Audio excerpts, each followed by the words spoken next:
Perhaps you heard about the controversy erupting over former President Trump's visit to Arlington National Cemetery last week. The Trump campaign posted a video of the visit on TikTok, showing the former president laying a wreath and meeting with Gold Star family members in Section 60 at Arlington, where recent U.S. war dead are buried. Vice President Kamala Harris was quick to pounce, yes, pounce, saying in part that Arlington is not a place for politics, and that, quote, Donald Trump's team chose to film a video there, resulting in an altercation with cemetery staff. Let me be clear. The former president disrespected sacred ground, all for the sake of a political stunt. The Gold Star families, with whom she has not visited, were not impressed with the vice president's statement. Mr. Trump's social media releasing this video of them responding to Ms. Harris. Kamala, your statement is nothing more than a political spin to help you look better. You have never walked a single day in our shoes. Our kids were murdered because of your administration. My name is Steve Nakui. I'm the father of Lance Corporal Kareem M. Nakui. And your administration killed my son. But earlier today, your post regarding the incident at Arlington National Cemetery was brought to my attention. After reading it, it caused a reaction with me. You indicated in your post that you support the military and military families. I, for one, have not seen that support. It's been 3 years since my son was killed in action, and myself, my family, and other Gold Star families have not seen any support from you or your administration. Your recent remarks related to Trump's visit to Arlington are filled with nothing but lies and deceit. A heinous, vile, and disgusting post put out by Kamala Harris. But there is one thing that you said in your statement that was true. No one should be running for president if they cannot honor military members, their families, as well as veterans. So I guess that means that you should step down, Kamala. What's more, former President Trump is not the only one to post images of himself at Section 60 during a campaign. In fact, the sitting president, Joe Biden, also used images of himself at Arlington to make political statements when he was running with Kamala Harris. During his 2020 presidential campaign, Joe Biden posted an image of himself as vice president standing over a grave in Section 60 as part of a Memorial Day message. He also had a photo op in Section 60 in 2021 after announcing the withdrawal from Afghanistan. He loves Section 60 as a backdrop to his politicking. And of course, Mr. Biden has been lambasted by those who lost loved ones during the disastrous withdrawal from Afghanistan for repeatedly, look at this, checking his watch as their bodies were returned home. That's her boss. I don't remember her statement condemning any of it. And recently, at his only debate with former President Trump this year, President Biden seemingly forgot that these 13 servicemen and women even died at all.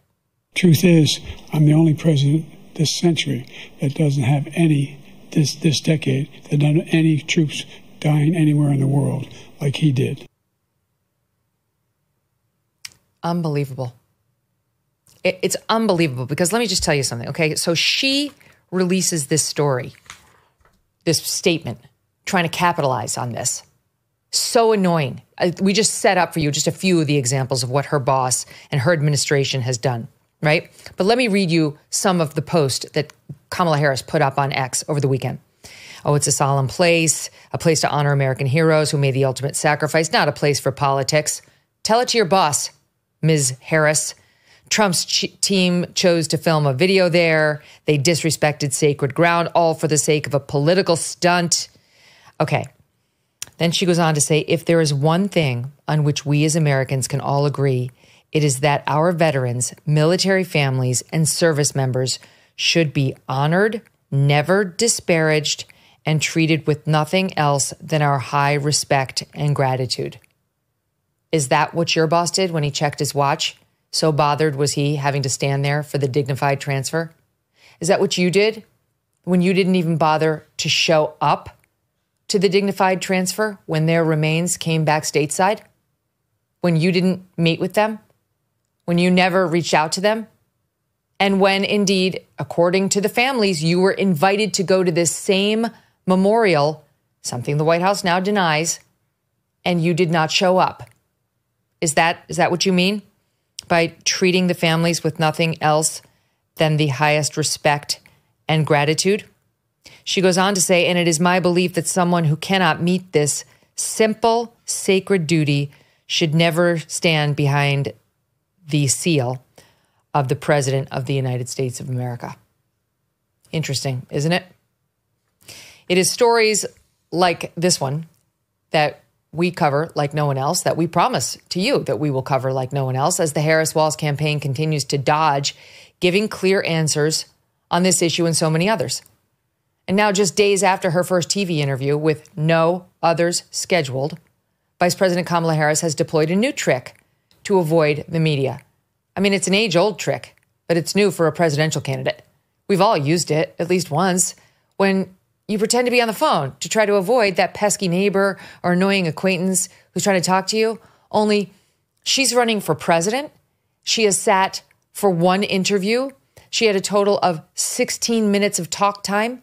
And that is the only non-scripted exchange she has had, other than some surface level 4-minute exchange plainside a few weeks ago. That's it.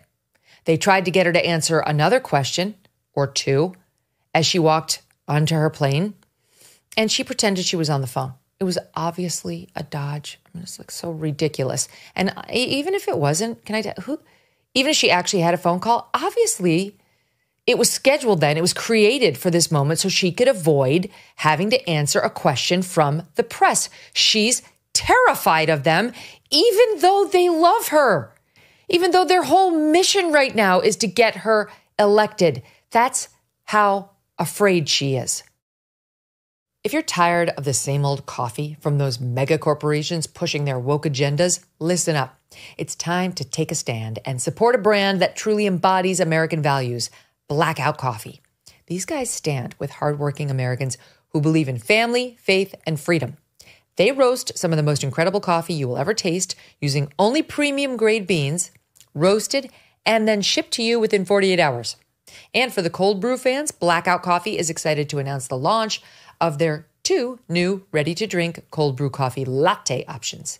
Don't settle for less. Make the switch to Blackout Coffee. Head on over to blackoutcoffee.com/MK or just use the code MK when you're checking out for 20% off your first order. blackoutcoffee.com/MK. The code is MK. Join the movement. Taste the difference. Remember, with every sip, you are supporting a brand that stands for America. Be awake, not woke.